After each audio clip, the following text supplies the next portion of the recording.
Om Swastiastu, yang saya hormati dosen pembimbing Bapak Profesor Dr. Cokorda Gede Tirtanindya STMT dan Bapak Profesor Dr. Insinyur Dewangakan Ketut Putra Negara STMSC. Yang saya hormati pula dosen penguji Bapak Profesor Dr. Insinyur I Gusti Ngurah Nitya Santiarsa STMT, Bapak Dr. Insinyur Iwayan Bandem Atnyana MERG, serta Bapak Dr. Insinyur I Putu Lokantara STMT.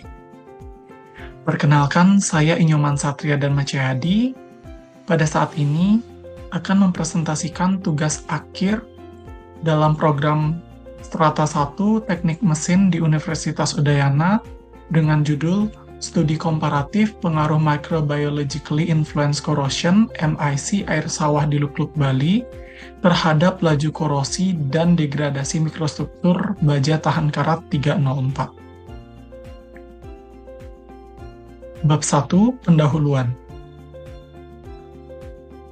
Latar belakang dalam penelitian ini dimulai dari data dan fakta dari National Association of Corrosion Engineers yang mengemukakan bahwa korosi menyebabkan kerugian ekonomi secara global sebesar 276 miliar dolar Amerika Serikat, setara dengan 3,1 dari produk domestik bruto. Yang mana korosi ini dipicu oleh media yang bersifat korosif seperti air sawah, air laut, air payau, air dalam lingkungan industri, dan sebagainya. Penelitian dari Iskandar et al. Pada tahun 2020 menemukan bahwa lingkungan air sawah memiliki karakteristik yang sangat unik, dengan kandungan ion seperti klorida, sulfat, fluktuasi pH, serta suhu, menyebabkan laju korosi dapat meningkat. Penelitian lain dari Pires et al. Pada tahun 2024 dan Ali dan Ahmad pada tahun 2025 menyebutkan bahwa selain faktor kimia, air sawah juga kaya akan mikroorganisme yang dapat memicu atau mempercepat korosi melalui mekanisme microbiologically influenced corrosion yang selanjutnya dikenal dengan MIC. Penelitian dari Quen et al. Pada tahun 2021 dan Rahmadi pada tahun yang sama pula menemukan bahwa pada material stainless steel 304 terkandung sejumlah 18% kromium dan 8% nikel, yang mana kedua kandungan ini memfasilitasi pembentukan lapisan pasif kromium oksida atau CR2O3 yang bersifat protektif terhadap korosi. Namun, walaupun bersifat protektif terhadap korosi, penelitian dari Ornella Sari dan Marsudi pada tahun 2015 menemukan bahwa stainless steel 304 mengalami korosi sumuran atau pitting corrosion dalam media larutan NaCl 3,5%. Selain itu, penelitian lanjutan dari Novita et al. Pada tahun 2018 menemukan bahwa perendaman stainless steel 304 selama periode 4 hari dalam media air nira aren dengan pH 4,6 dengan temperatur 110 derajat Celcius menghasilkan laju korosi 48,669 mil per year. Berdasarkan latar belakang tersebut, rumusan masalah dalam penelitian ini yaitu bagaimana perbandingan laju korosi material stainless steel 304 antara perendaman dalam air sawah bermikroorganisme dengan air sawah yang telah disterilkan selama periode 5 bulan. Selanjutnya, bagaimana perbedaan morfologi permukaan dan jenis korosi dominan pada material SS304 setelah perendaman selama 5 bulan dalam kedua kondisi air tersebut. Tujuan dari penelitian ini yaitu yang pertama, menganalisis perbandingan laju korosi material SS304 antara perendaman dalam air sawah bermikroorganisme dengan air sawah yang telah disterilkan selama periode 5 bulan. Yang kedua, yaitu mengetahui perbedaan morfologi, permukaan, dan jenis korosi dominan pada material SS304 setelah perendaman selama 5 bulan dalam kedua kondisi air tersebut. Agar penelitian ini tetap terarah dan tidak melebar, batasan masalah dalam penelitian ini yaitu yang pertama, material yang digunakan yaitu jenis stainless steel 304 tanpa menggunakan jenis stainless steel lain. Yang kedua yaitu dimensi spesimen uji laju korosi berukuran 4,5 x 4,5 x 0,1 dalam satuan milimeter. Ketiga, dimensi spesimen uji struktur mikro bulan kelima yaitu berukuran 9 x 4,5 x 0,1 dengan satuan milimeter. Keempat, jenis lingkungan korosif berasal dari air tawar area persawahan Luk-Luk Bali. Kelima, kondisi air yaitu dengan mikroorganisme atau non-steril dan tanpa mikroorganisme atau steril. Keenam, metode pengujian laju korosi menggunakan metode gravimetri yang berstandar STM G31-72. Ketujuh, variabel waktu yang digunakan pada penelitian selama 5 bulan dengan temperatur berkisar 20 hingga 25 derajat Celcius. Dan yang kedelapan, analisis struktur mikro menggunakan mikroskop yang terdapat pada Manufacture Industry and Machinery Research Group, Laboratori Program Studi Teknik Mesin, Fakultas Teknik Universitas Udayana, Jimbaran, Bali. Manfaat dari penelitian ini secara teoritis, yaitu penelitian ini berkontribusi memperkaya literatur ilmiah program studi teknik mesin melalui penyediaan data kuantitatif komprehensif mengenai MIC dan degradasi struktur mikro SS304 di lingkungan air sawah yang dapat menjadi acuan riset lanjutan. Secara praktis, hasil penelitian ini memberikan panduan teknis bagi sektor pertanian dalam pemilihan material dan perancangan strategi mitigasi korosi yang efektif guna meningkatkan umur pakai serta efisiensi ekonomi infrastruktur pedesaan. Bab 2, tinjauan pustaka. Korosi merupakan proses rusaknya bahan, khususnya logam, karena adanya reaksi kimia dengan lingkungan yang menyebabkan komponen tidak dapat berfungsi lagi. Menurut Darmawi et al. Pada tahun 2022, terdapat 4 unsur utama terjadinya korosi, seperti sambungan listrik yang menjadi penyambung arus listrik. Selanjutnya ada logam anoda yang menjadi tempat reaksi oksidasi. Selanjutnya ada logam katoda sebagai tempat terjadinya reaksi reduksi. Dan yang terakhir yaitu ada media elektrolit sebagai lingkungan dari anoda dan katoda. Secara elektrokimia, korosi terjadi ketika oksigen dalam udara mengoksidasi logam besi yang membentuk senyawa oksida besi atau Fe2O3 dalam pengeratan besi. Seperti yang bisa dilihat pada gambar ini, pada zona anoda, besi mengalami oksidasi dan melepas elektron yang menyebabkan besi mengalami perlubangan. Selanjutnya, elektron yang dilepas mengalir melalui logam menuju ke bagian pinggir tetesan air. Pada zona katoda, tetesan air, oksigen bereaksi dengan elektron, sehingga membentuk senyawa baru yaitu 4OH. Kemudian reaksi di anoda dan katoda membentuk sebuah reaksi redoks, yang mana reaksi redoks atau reaksi elektrokimia tersebut membentuk sebuah senyawa oksida besi atau Fe2O3 yang selanjutnya menjadi produk karat. Secara sederhana, mekanisme terjadinya korosi juga dapat dilihat pada gambar skematik ini, yang mana pada penelitian pertama tidak terjadi korosi karena air yang digunakan yaitu air yang telah direbus untuk menghilangkan kadar oksigen dan diberi lapisan minyak agar tidak tertangkap oksigen dari udara. Sehingga pada penelitian pertama ini hanya terdapat air dan tidak terdapat oksigen sehingga tidak terjadi proses korosi. Pada penelitian yang kedua, digunakan kalsium klorida, kalsium chloride untuk menghilangkan uap air di udara. Sehingga pada penelitian ini hanya terdapat oksigen namun tidak terdapat air, sehingga proses korosi tidak dapat terjadi. Berbeda halnya dengan penelitian ketiga, terdapat air dan oksigen, sehingga proses korosi dapat terjadi.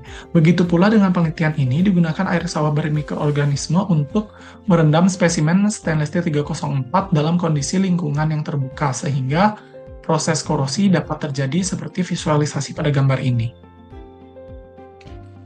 Korosi umum atau uniform corrosion merupakan sebuah bentuk degradasi material yang ditandai dengan serangan korosif yang tersebar secara homogen atau merata di seluruh permukaan logam. Korosi ini memiliki dampak yang negatif seperti berkurangnya kekuatan dan ketangguhan material, degradasi material secara bertahap, penurunan nilai estetika dari benda kerja, serta pencemaran lingkungan yang diakibatkan oleh produk korosi. Namun, korosi ini dapat ditangani dengan cara melakukan pelapisan permukaan logam atau memberikan corrosion allowance atau cadangan korosi dengan nilai-nilai tertentu. Korosi sumuran atau pitting corrosion merupakan sebuah serangan korosi lokal yang sangat destruktif, ditandai oleh penetrasi material secara setempat yang dapat mengakibatkan kegagalan komponen secara tiba-tiba. yang mana ion-ion agresif seperti Cl, M, dan H dapat memperburuk atau memperdalam hasil dari produk korosinya. Berikut merupakan contoh bentuk dari korosi sumuran bersumber dari Darmawi et al. Pada tahun 2022. Selanjutnya itu biokorosi atau MIC, yang merupakan degradasi material yang diakibatkan oleh aktivitas mikroorganisme seperti bakteri, jamur, alga, dan protozoa pada lingkungan tertentu. Menurut Enning dan Garelf pada tahun 2014, MIC dapat dibagi menjadi dua, yaitu EMIC dan CMIC, yang mana perbedaan utamanya terletak pada produk korosinya.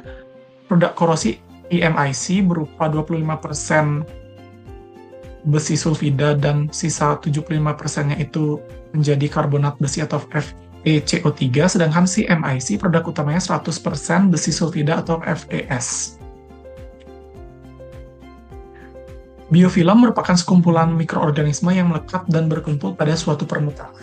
Di sini terlihat proses dari pembentukan biofilm, yang mana biofilm terbentuk dari mikroorganisme yang tersebar secara heterogen, yang mana mikroorganisme menempel secara reversibel pada permukaan material.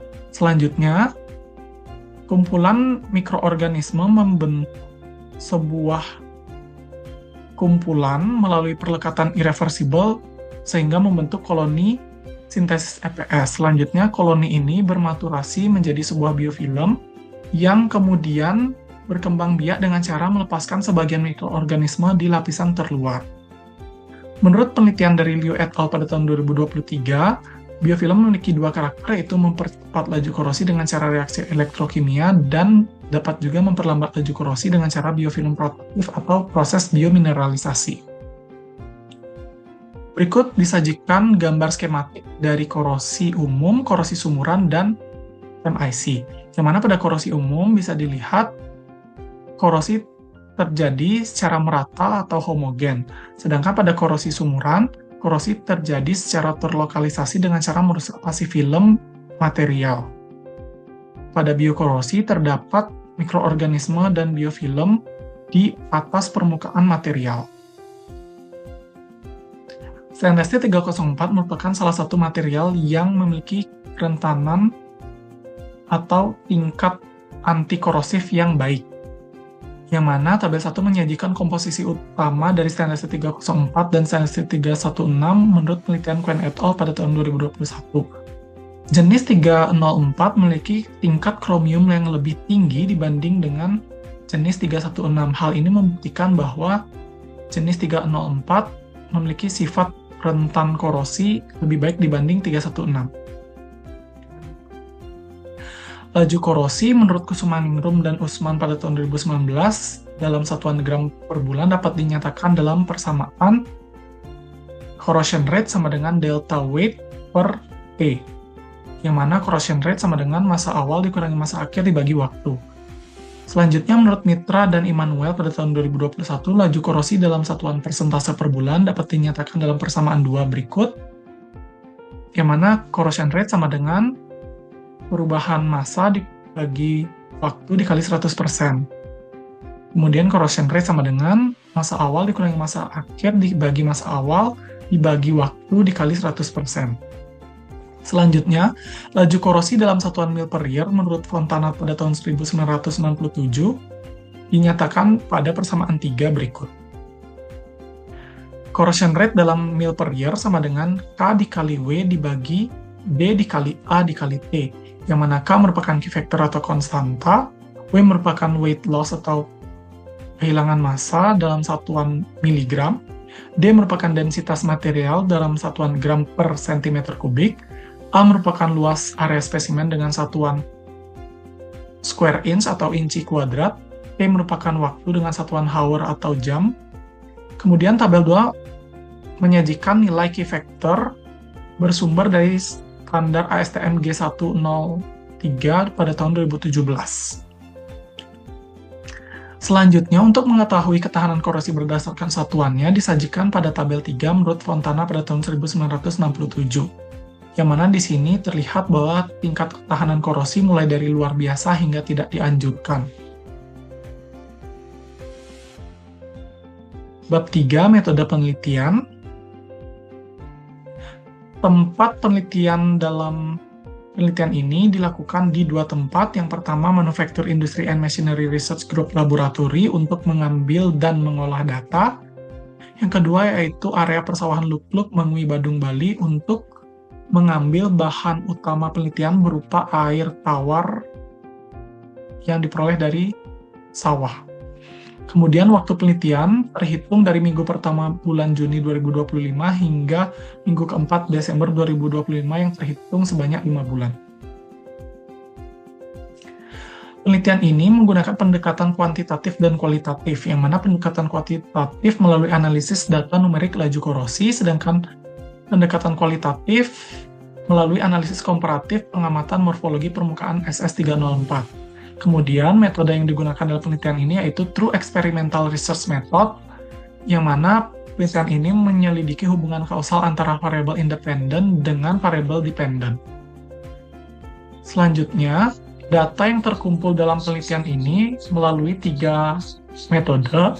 Yang pertama, eksperimental dengan output berupa data primer dengan data numerik laju korosi SS304. Yang kedua yaitu metode observasi laboratorium dengan output data primer berupa visual makroskopis dan mikroskopis morfologi permukaan SS304. Dan yang terakhir yaitu studi dokumen dengan output data sekunder berupa landasan teori dan pembanding validitas hasil eksperimen. Data yang terkumpul kemudian diolah.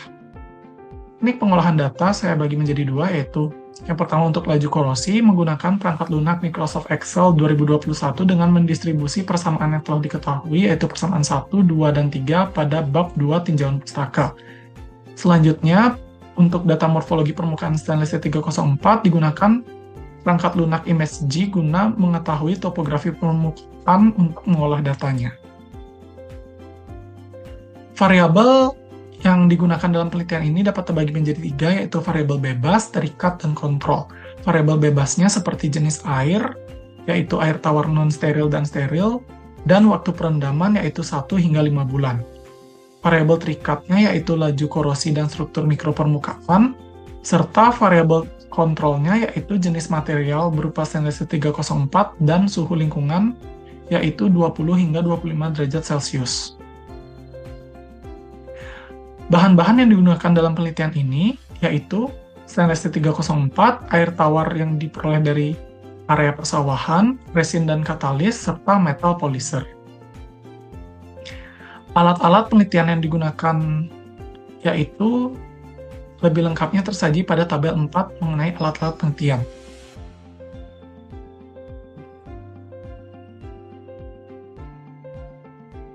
Selanjutnya yaitu skema penelitian, yang mana skema penelitian disajikan berupa diagram alir untuk memudahkan urutan atau langkah penelitian secara sistematis. Dimulai dari studi literatur, persiapan spesimen, penimbangan massa awal spesimen, perendaman spesimen, pembersihan spesimen sesuai standar ASTM G103, pengujian spesimen, kemudian analisis data, dan penarikan kesimpulan. Bab 4, hasil dan pembahasan. Hasil pengumpulan data penelitian tersaji pada tabel 5, yang mana terdapat informasi terkait masa sebelum perendaman dan masa setelah perendaman. Kemudian, setiap periodenya diambil rata-rata untuk masa sebelum dan setelah perendamannya. Untuk data hasil laju korosi dengan satuan gram per bulan disajikan pada tabel 6 dengan mendistribusi persamaan 1. Peroleh hasil sebagai berikut.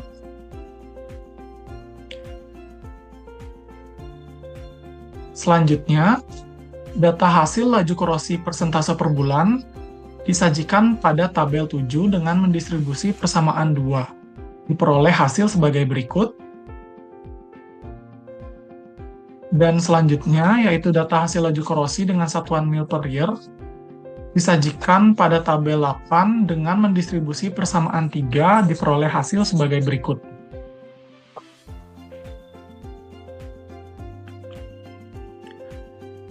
Perbandingan hasil data laju korosi berdasarkan satuannya direkapitulasi melalui tabel 9, yang mana pada bulan pertama terlihat pada tabel yang berwarna orange,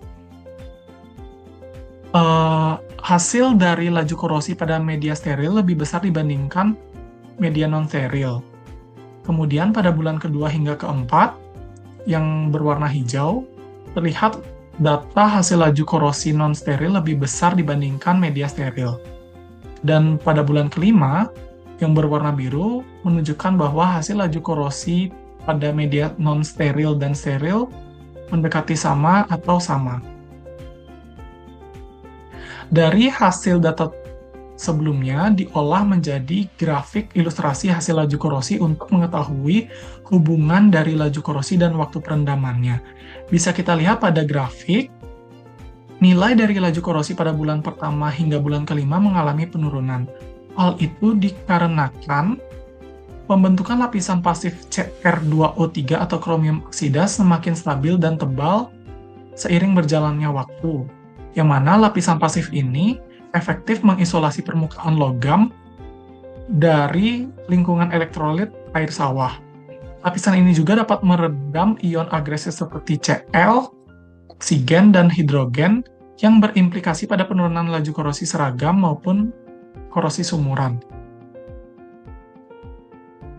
Selanjutnya, bisa kita lihat juga pada grafik ini, pada fase bulan pertama, terdapat laju korosi pada media steril lebih besar dibandingkan dengan non-steril. Hal ini secara teoritis dijelaskan oleh mekanisme dualisme peran biofilm.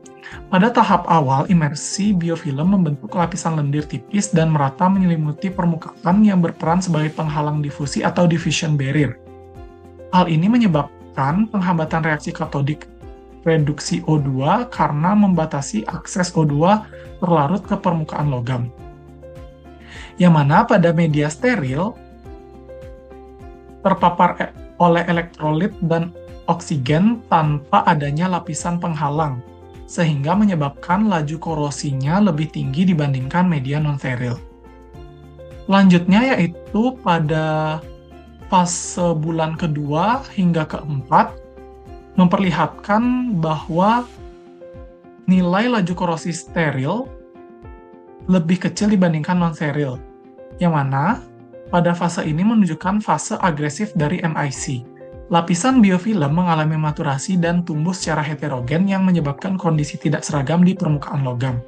Kondisi tidak seragam ini membentuk sebuah sel aerasi diferensial atau aeration differential cell, yang mana dalam kasus itu, area yang di bawah biofilm mengalami kondisi minim oksigen dan bersifat anodik, dan area yang di atas atau terbuka mengalami kaya akan oksigen dan bersifat katodik. Selanjutnya, fenomena unik pada bulan kelima terlihat yaitu ketika hasil laju korosi media non-steril dan steril itu sama atau mendekati sama, yang mana hal ini mengindikasi adanya dominasi mekanisme repasivasi material dan penebalan produk korosi. Media non-steril, produk korosinya tercampur dengan biofilm sehingga bakteri di permukaan memisahkan diri dari logam sehingga aktivitas mikroba mulai berkurang dan tercipta kembali lapisan pasif kromium oksidanya. Berikut disajikan hasil pengamatan permukaan S304, yang mana pada gambar A merupakan proses setelah pengamplasan, terdapat mechanical stretches, dan yang B merupakan proses setelah pengamplasan atau polishing, yang mana kedua gambar ini sama-sama dilihat pada mikroskop metalurgi binokuler dengan pembesaran 40 kali. Selanjutnya itu hasil pengamatan mikroorganisme pada air sawah menggunakan mikroskop fase kontras, yang mana terdapat bakteri iron reducing bacteria atau IRB. Gambar A merupakan pembesaran dengan 400 kali dan gambar B merupakan pembesaran dengan 1000 kali. Berikut disajikan merupakan hasil pengamatan dari koloni mikroorganisme pada air sawah. Ini terlihat bahwa mikroorganisme sudah membentuk sebuah koloni, yang mana gambar ini diamati dengan pembesaran yaitu 400 kali menggunakan mikroskop fase kontras. Selanjutnya itu hasil pengamatan jenis korosi SS304. Pada gambar A, terdapat korosi secara merata dengan bentuk uniform corrosion pada media steril. Sedangkan pada media non-steril terdapat lubang-lubang atau pit, kemudian di sini juga terdapat pitting corrosion.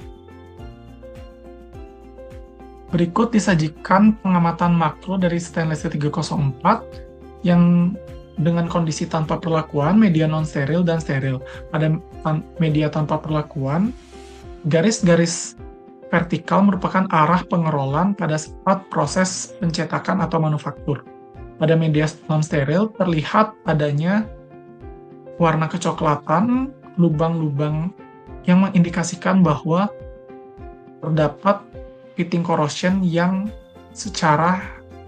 menyebar secara heterogen.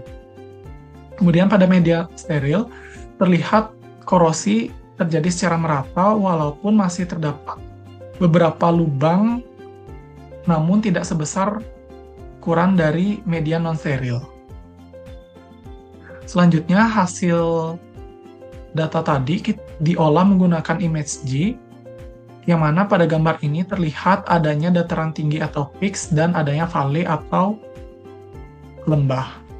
Selanjutnya, data original ini diubah bentuknya dalam plot berwarna untuk mengetahui ketinggian atau topografi dari permukaan S304 yang mengalami korosi, yang mana pada gambar ini produk korosi ditunjukkan pada warna biru, ungu, hingga magenta. Kemudian material yang terlindungi dari pasifilm diindikasikan dengan warna hijau, kuning, dan merah. Lihat pada media non-steril terjadi fluktuasi yang sangat ekstrim, yang mana terjadi korosi sumuran di banyak titik.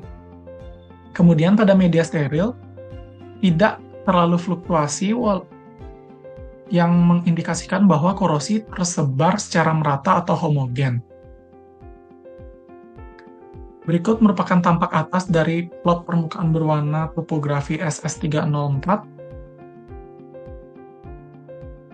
Bab 5, penutup. Laju korosi stainless steel 304. Secara umum, material SS304 menunjukkan ketahanan korosi yang luar biasa di kedua lingkungan atau outstanding dengan nilai kurang dari 1 mil per year. Namun, aktivitas mikroorganisme menciptakan dinamika laju korosi yang berubah-ubah selama 5 bulan. Yang pertama, fase proteksi pada bulan pertama. Biofilm awal melindungi material, menyebabkan laju korosi di media non-steril lebih rendah dibandingkan steril, karena adanya penghalang difusi atau diffusion barrier. Pada fase agresif di bulan kedua hingga keempat terjadi pembalikan tren atau reversal trend akibat MIC, di mana media non-steril menjadi lebih korosif. Pada fase stabilisasi di bulan kelima, laju korosi di kedua media menurun drastis dan kembali setara akibat mekanisme repasivasi material berupa lapisan pasif kromium oksida. Kedua, morfologi permukaan dan jenis korosi dominan terdapat perbedaan signifikan pada jenis korosi berdasarkan lingkungan medianya. Pada media air steril, mengalami korosi merata atau uniform corrosion akibat reaksi elektrokimia murni yang terjadi secara homogen di permukaan logam. Untuk media non-steril atau bermikroba, mengalami korosi sumuran atau pitting corrosion yang terjadi akibat mekanisme MIC yang terjadi secara terlokalisasi. Adapun saran-saran yang dapat saya sampaikan untuk mengembangkan penelitian ini sebagai berikut. Yang pertama, penelitian selanjutnya perlu memantau parameter kualitas air seperti derajat keasaman, suhu, dissolved oksigen secara berkala untuk mendapatkan korelasi yang akurat antara kondisi lingkungan dan laju korosi. Kedua, penelitian dapat dikembangkan dengan membandingkan SS304 terhadap material lain seperti baja karbon atau SS316 untuk mengevaluasi efektivitas biaya dan ketahanan secara komprehensif. 3. Periode penelitian terhadap SS304 perlu diperpanjang untuk mengamati kemampuan repasivasi lapisan pelindung kromium oksida secara lebih optimal. 4. Perhitungan sisa usia material atau lifetime menggunakan standar API 570 disarankan untuk memprediksi batas waktu operasional sebelum terjadi kegagalan material akibat korosi. Berikut lampiran dalam penelitian ini. Ini merupakan hasil dari image G SS304 tanpa perlakuan. Ini pada media non-steril, dan ini pada media steril. Sekian presentasi yang dapat saya sampaikan mengenai tugas akhir saya. Apabila dalam penyampaiannya terdapat kata yang kurang berkenan, saya mohon maaf, dan saya akhiri dengan Parama Santi. Om Santi Santi Santi Om. Terima kasih.